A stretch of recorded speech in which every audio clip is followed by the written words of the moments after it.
give us this strange looking shape. The question says find the size of DOA.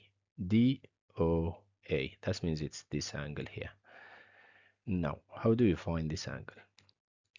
Both try the question and then see how we do it. Now, to find this angle, I'll first look at these two tangents. We know the tangents.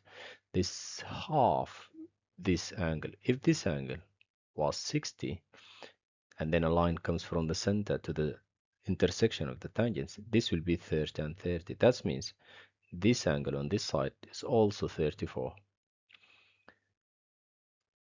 That's going to be 34 also.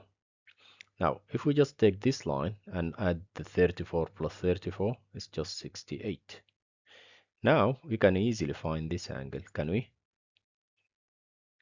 It's just 180 minus 68, because do you remember in the previous two questions, we said this plus this make 180, so it's 180 minus 68, which is 112.